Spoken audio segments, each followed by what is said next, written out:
Okay, so the next topic up is finding the equation of a line given 2 points.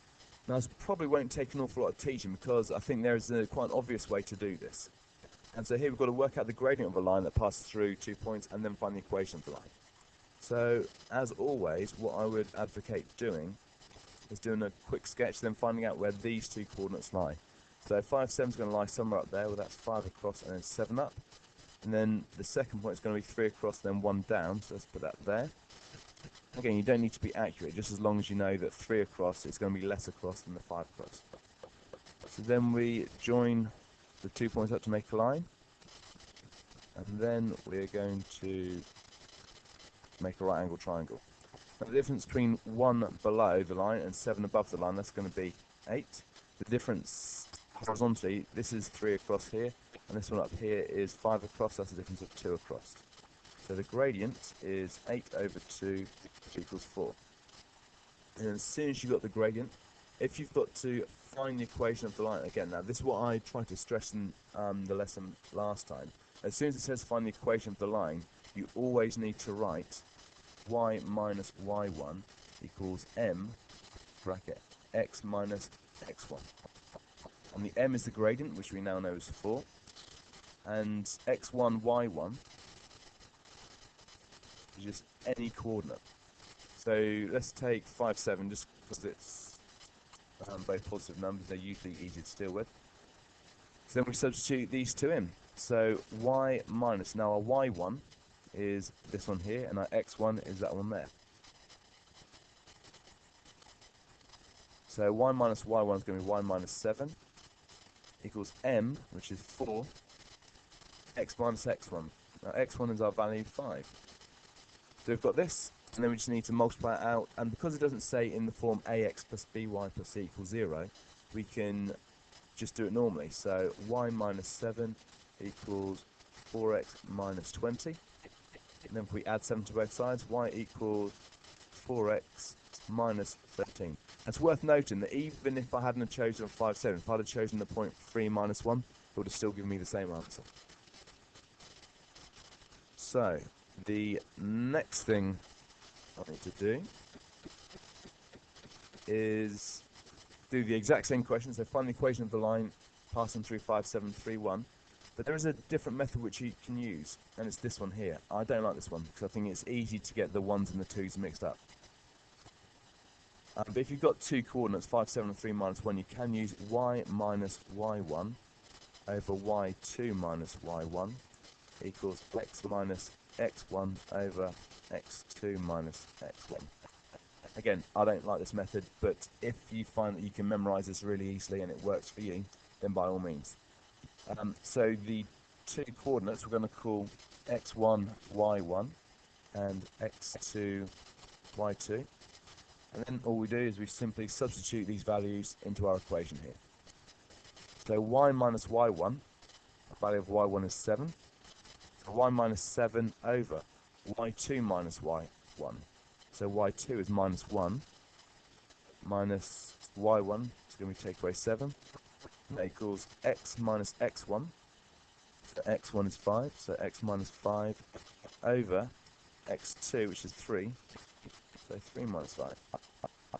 And then we simplify it and then multiply it out. So y minus 7 over minus 1 take away 7, of course, is going to be minus 8. Over x minus 5 over minus 2.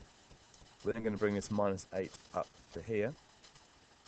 That's going to be y minus 7. I mean, this is kind of good practice, manipulation algebra. So minus 8 times by x minus 5 over minus 2. Now you can multiply out the brackets, or you can do the minus 8 over minus 2. If we simplify that, minus 8 divided by minus 2 is 4. So y minus 7 equals 4 lots of x minus 5. Y minus 7 equals 4x minus 20. Y minus 7 equals, alright, we then add the 7. Y equals 4x minus 13. So just like the previous screen, next one, we've got 4x minus 13 here, and we've got 4x minus 13 here. Now it's completely up to you which one you choose. This one is just memorizing the formula and then using it. This one you need to sort of understand it more. I would say that this method is the better one for getting the better grades, because you're actually finding out what you have to do and understanding the process, whereas this is just simply plugging numbers into something that you've memorized. Okay, so let's have a look at a more exam-style question based on this. So we've got two lines. We've got y equals 4x minus 7 and 2x plus 3y minus 21 intersect at the point A. The point B has coordinates minus 2, 8. So let's do a little diagram. So we've got minus 2, 8. So this here is point B. And we've got these two lines here. So y equals 4x minus 7. So it goes to at minus 7 because that is the y-intercept. It's going to something like that. Then we've got 2x plus 3y minus 21. If we rearrange 2x plus 3y minus 21 equals 0, that's going to go 3y equals minus 2x plus 21. Divided by 3y equals minus 2/3 x plus 7. So plus 7 minus 2/3 is going to look something like that. So this here is going to be point A. And what we've got to do, we've got to find the equation of the line that passes through AB. So that's going to be the equation of that line there. So it goes through point B and point A. It's all very well being able to sketch and say it roughly lies here, but we need to know what that exact coordinate is. Then once we've got two coordinates, minus 2, 8, and then whatever this coordinate is, then we can do whichever method we want, either this method or this method, to work out the equation of the line. So if you've got two lines, to find out where they intersect, it should be fairly straightforward, or you should know what to do, not necessarily straightforward. But to find out where two lines intersect, we simply solve them simultaneously. So we've got y equals 4x minus 7, and we've got 2x plus 3y minus 21 equals 0. Now the fact that they've got it in this format is kind of handy because you've already got y equals. So if we solve these simultaneously, we're going to substitute y equals in. So 2x plus 3 lots of 4x minus 7 minus 21 equals 0. So we expand it and simplify. So 2x plus 12x minus 21 minus 21 equals 0. That's going to be 14x minus 42 equals 0. 14x equals 42. X equals 3.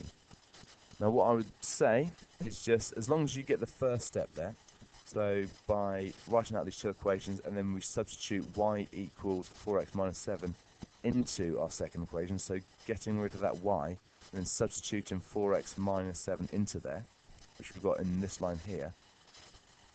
As long as you can do the rest of the algebra down here, you don't need to worry too much about that. Okay, once you've got x equals 3, that's your x coordinate. To find out what the y coordinate is, you either substitute it into this one, or probably easier, substitute it into this one.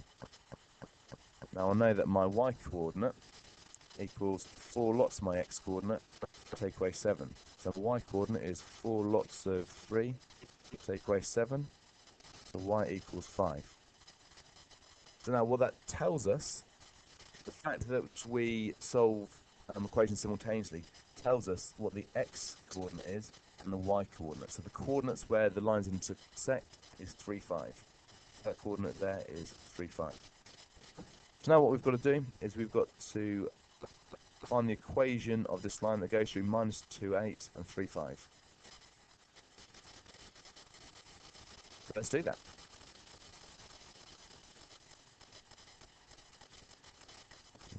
Okay. Right, so let's draw out another diagram. So minus 2, 8, 3, 5. Right. So minus 2, 8 is there. Minus 2, 8. 3, 5 is going to be down a little bit. So the first thing that we notice about the line that's going through these 2 points is that's going to have a negative gradient. I know that m is going to be minus. So let's draw the right angle triangle. And the change in height, this point here is 8 up, this point here is 5 up, so that's a change in height of 3. And we've got a change in horizontal distance. This one is 2 to the left. This one is 5 to the right. Sorry, it's 3 to the right. That's horizontal distance of 5. So the gradient is the minus the height divided by horizontal distance. Again, make sure you've done enough of these that you don't get that wrong. It's always the height divided by the horizontal distance. So what we do is as soon as we're asked to find the equation of a line, so find the equation of the line, first thing I'd always do is write y minus y1 equals mx minus x1. I've got my value of m here, and I can use whichever coordinate I like. So just that we have done one with negative numbers, let's use this one. Then y minus, now my y coordinate is that, so y minus 8 equals minus 3/5 x. Now instead of minus, it's going to be minus 2, so that's going to be plus 2. Just be careful of that. Now, because it asks for it in this format here, ax plus by plus c equals 0, where a, b, and c are integers, which means whole numbers, what we do at this step here, as soon as we've done the y minus y1, and we've got our things substituted in, get rid of that bit there. Get rid of the fraction by bringing that up to the left-hand side. So that's going to be 5 lots of y minus 8 equals minus 3 bracket x plus 2. Now, as you get better at this, you can do that all in one step. So you multiply the left-hand side by 5, and you get 5y minus 40. You then multiply the brackets out here on the left, and that's going to be minus 3x minus 6. I then always try and make the x positive, so I'm going to bring everything over to the left-hand side. That's going to be 3x plus 5y. You've got minus 40, then you've got to add 6. That's going to be minus 34 equals 0. And that's it. Now you should be ready to do exercise 5D in the textbooks when you get in. Please make sure that you bring these notes to class, and I'll see you next lesson.